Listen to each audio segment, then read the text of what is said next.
Alisin natin ang ugali na mabait lang tayo sa isang tao kapag may kailangan, pero sinisiraan naman kapag wala ng pakinabang. Minsan kasi, may mga tao lang talaga na lalapit lang kapag may kailangan. Pero kapag tapos na, bigla ka nang hindi kilala. Worse, sila pa ang unang naninira sa'yo sa iba.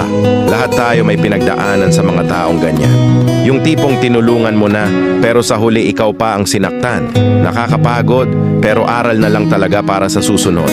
Mas magaan sa pakiramdam yung totoo ka sa lahat ng oras, hindi lang kapag may kailangan.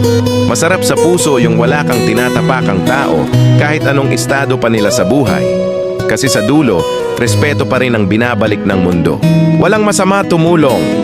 Pero piliin din natin ang mga taong hindi lang marunong tumanggap, kundi marunong ding tumanaw ng utang na loob. Hindi yung kapag nakuha na nila gusto nila, bigla ka ng ghosted.